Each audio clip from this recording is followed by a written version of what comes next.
Thank you to my colleagues at RTI International and our partners, Belize Association of Planners, and everyone else in attendance.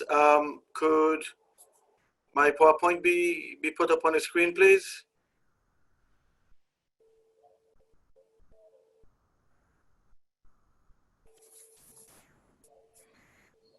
Yes, I'll have that up in just a moment. Yes, thank you.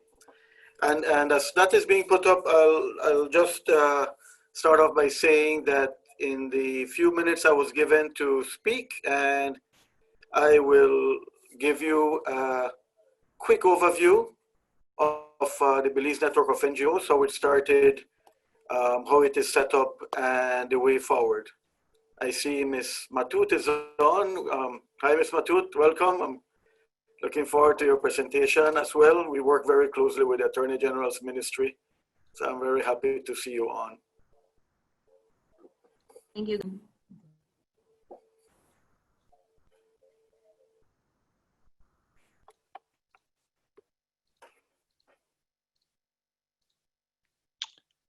Okay, I think we have them shared now. Okay. All right, thank you very much. Yeah, so in the next 4 to 5 minutes, I will give a brief synopsis on the role and work of the Belize network of NGOs. Next slide, please. So just to give you a sense of how this all started,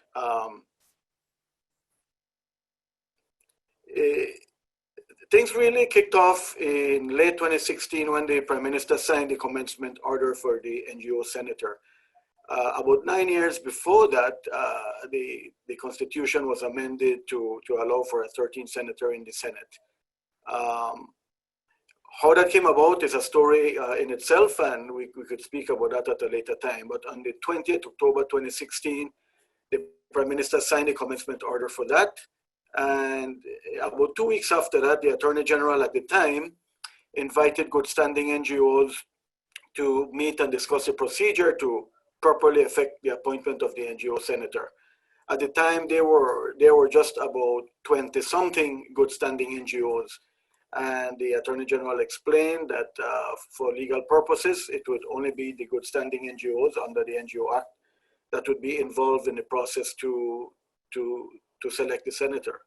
So after that meeting, it started a flurry of activities that essentially culminated in a very important meeting in November 2016, where the good standing NGOs met and elected a steering committee, which was put in charge of the process to elect the senator. All that was put in place. There were nominations that were held between December and January 2017. And on the 10th January 2017, there was the election of the NGO senator. I had the privilege to be elected to serve the NGO community in the Senate of Belize.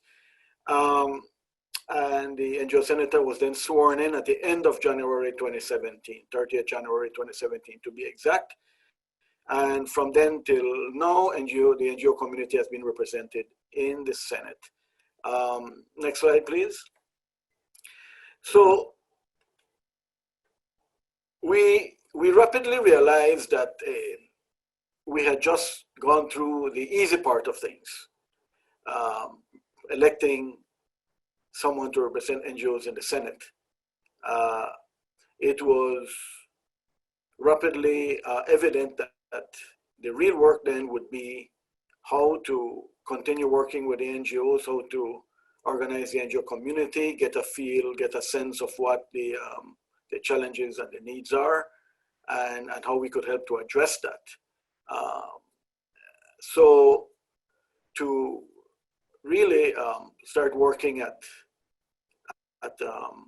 answering some of those or addressing some of those concerns, we realized that we needed to put in place a terms of reference for the NGO senator, so that whoever came later, there would be a clear set of responsibilities and a process outlined on how future senators would be elected.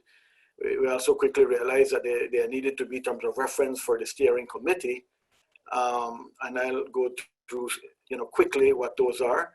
Also, I'll speak a little bit about membership on boards and committees, an agreement we have with RTI International and BAP, and then a few words on the road ahead. Next slide, please.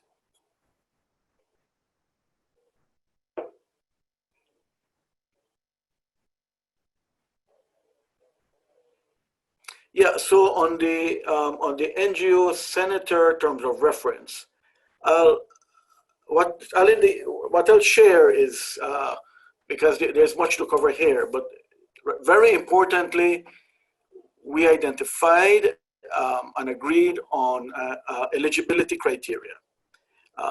This on eligibility to be a candidate to serve as senator representing the NGO community. This was defined and agreed on before our first elections. But so we set that out, and we were guided by what is set out in the Constitution of Belize. We also put together a process on how we go about to elect the senator, and indicated that whoever would serve would need to command a simple majority of votes from among the good standing NGOs, but indicated that in any election, if no one commanded that on the first round of votes, then there would have to be a second round of votes involving the two candidates that had commanded the most votes in the first round. I'm happy that we did that, because at our first elections, there was not a clear winner in the first round. So there were two of us that went into the second round, and at that time, there was one that came out with the most votes. No? The term of office is from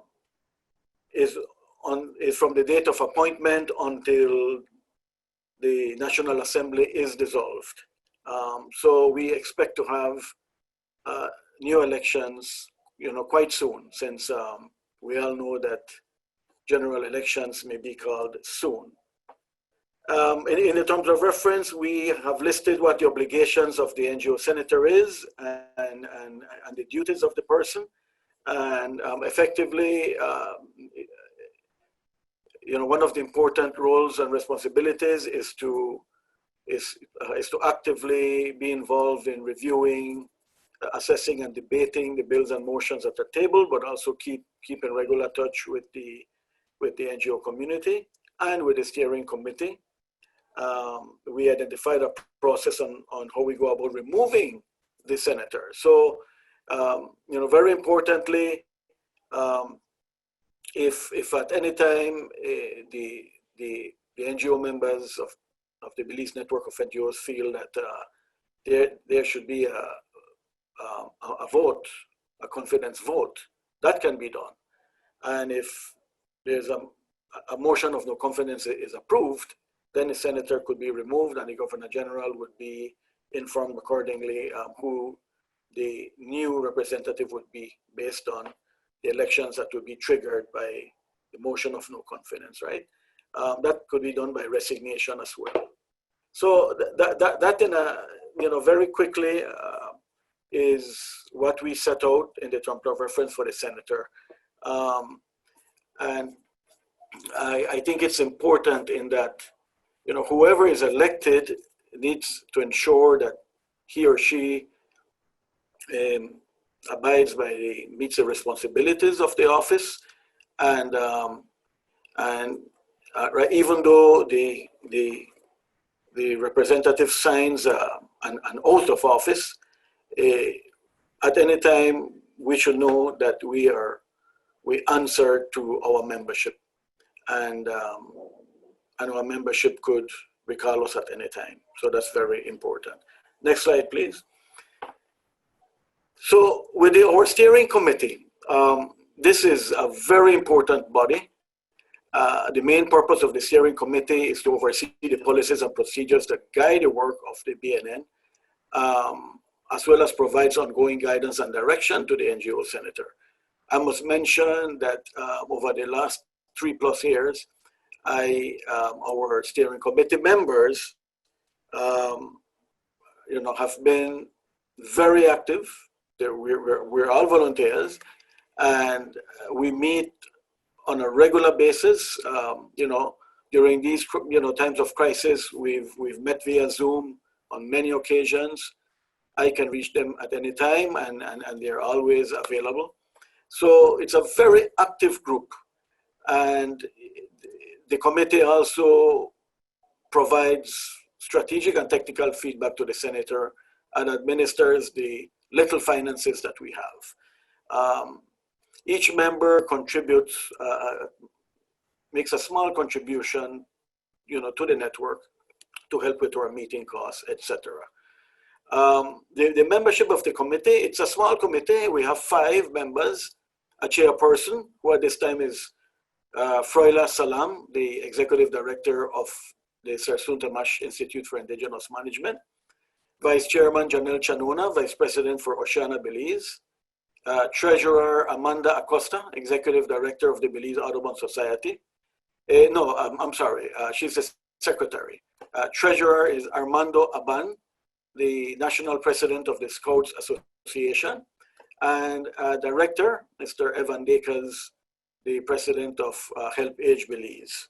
I serve as Senator as an ex officio member of the steering committee. Since our network has been represented on the COVID-19 National Oversight Committee, our representative attends our steering committee meetings now, Mr. Andre Carrillo, who is the executive director of the Belize Emergency Response Team. So the National Oversight Committee meets at least once a week, and Mr. Carrillo updates or informs, debriefs our committee right after the National Oversight Committee meetings. and so the committee also provides some guidance, and when we feel there's a need to reach out to a larger membership, we do so. And so that is the membership. The tenure of the committee is 2 years, so our current committee has been re-elected to serve for another 2 years, which runs until January. I believe this January will be a need for another elections for steering committee members. So I gave a very brief overview of what the responsibilities are for the BNN steering committee, but a very important one is to review and approve press releases and position statements pertaining to issues of interest and concern to the network. With a large membership, and from our beginnings, when we had just over 20 good standing members, last year we had near 60 good standing members. It can be very challenging to get consensus for our media releases and position statements. So from the very beginning, we agreed that the steering committee would play a key role in that. And before we issue any statement, we would send out a draft to the membership for no objection. So unless there is any objection to a press statement, we proceed and we issue our positions when we feel there is a need for that. And we have not encountered any problems over the last 3+ years with that, and have been quite active in presenting our positions or making our positions known on a variety of topics over the last 3+ years. So when we feel that we need to get any outside advice or in terms of reference, give some guidance on how we can do that. An excellent example of that is just like a month ago, we felt the need to make some recommendations pertaining to national recovery as a result of the COVID-19 crisis. So you're guided by the steering committee. We held a series of meetings where we invited outside experts, Belizean, but outside of the BNN network, to guide us on a number of areas: the economy, health, education, crisis planning, tourism, and so we had a working group involving some members who had expressed interest and outside experts that helped us to come up with some of these recommendations. And we prepared a report, which we then submitted to the Prime Minister and the National Oversight Committee, and a report that is available on our website and via our Facebook page.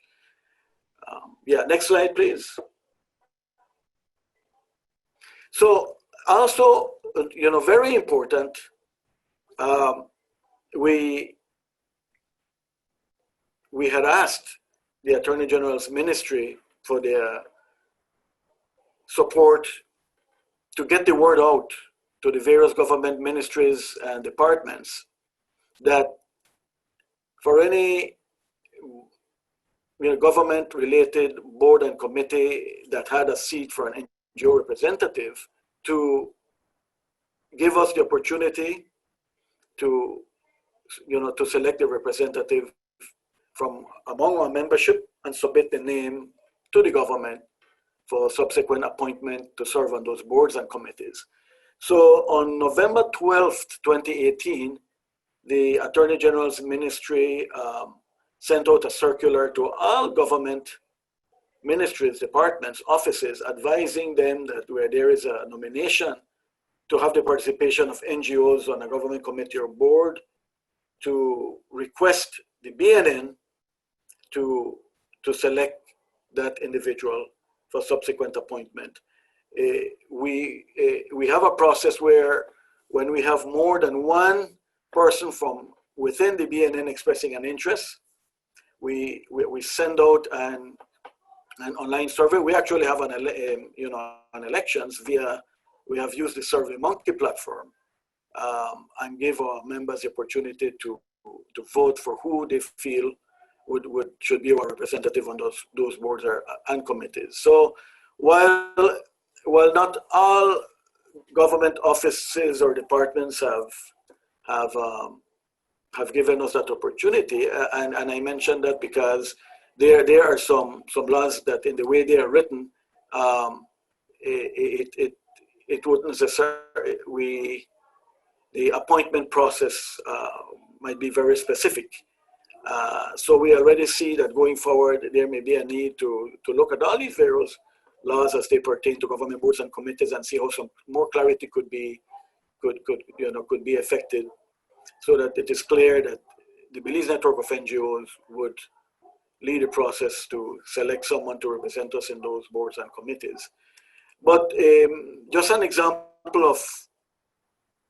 of boards where we are represented, the Belize Social Investment Fund, we've had a representative on that board via the BNN selection process for about 2 to 3 years. Mr. Mick Castillo, the Vice Chair of the National Garifuna Council, represents us there. The National Council for Education, we're represented by Dr. Charmaine Saunders. University of Belize Board of Trustees, Dr. Cash also represents us there. We are also represented on the National Gender and Gender-Based Violence Committee by Matron Ivorine Bulwer. The National Sargassum Task Force, we have 2 representatives there, Celso Kawich and Alexanderson. Irene Morgan represents us on the National Environmental Appraisal Committee, and myself and Janelle Chanona have sat on the UNCAC project board. That is a story in itself as well, but I'll leave it at that for now. Next slide, please. So I'll start to wrap up by saying that we realize that as the years have gone by, that there's a lot of work, to do. BNN itself has been an ad hoc grouping in that we have not incorporated. We decided over 2 years ago that we would remain ad hoc for now, and so that we wouldn't be competing with our own members for already limited funds. But as years have gone by, we have realized that we need to incorporate and formalize sooner rather than later, because we already see the need for some funding to assist us in, so that we could then assist and be of support to our members. So we were very pleased when Caroline reached out to us via the Belize Association of Planners to offer some support through this CARSI-funded project, along with RTI International, to help us on a number of activities that we had wanted to do over the last couple of years. So the MOU that we signed with them really will help us to implement a couple national fora where we will engage with our membership to get a feel for them as to what their strengths and weaknesses are, what they see as the opportunities and threats that will then give us guidance on a strategic action plan that we could implement as a network moving forward. Very importantly, we want to review the NGO Act. The Attorney General's Ministry had actually requested that we work along with them to see how the NGO Act could be comprehensively reviewed and amended so that it could then work better to support our work, going forward. So, and with that agreement we have with RTI and BAP, we will also be, and we'll hear more about this today, to develop, host, and manage a directory of registered NGOs and their contact information. And finally, the road ahead. I know I have a minute left, so I'll run quickly through this. We have a strategic direction plan that has been guiding our work over the last 2 to 3 years. Next slide, please. So I'll share with you what we have had as our guiding vision and mission up to now. Our vision is for the BNN to be the unified voice of NGOs in Belize, advocating good governance for sustainable human development. Our mission is to promote good governance in Belize through advocacy, open and effective communication, and meaningful and active participation in reforming our system of governance. And we had set out 2 goals for ourselves. One, to be the unified voice of NGOs, and secondly, to advocate for good governance. Under the first goal, one of our key objectives is for all registered NGOs to be in compliance with the NGO Act. Just a few days ago, we were given the updated list from the Attorney General's Ministry on registered NGOs, and we are just under 180 registered NGOs.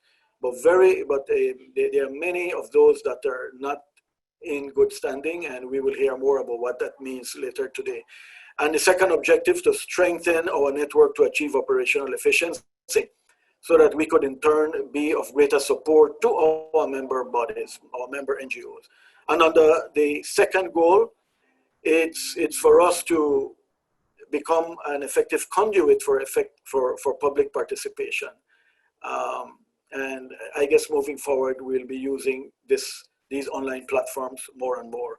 And finally, to promote and advocate effective institutions and good governance, and a key activity we've implemented over the last few years there, although things really have stalled over the past year plus, is the project board to implement the United Nations Convention Against Corruption in Belize. So we have to really talk about how to get that up and running again, and we may probably need to wait until the general elections are over. But that again is another story that could take a full day of discussion. So I thank you very much for listening.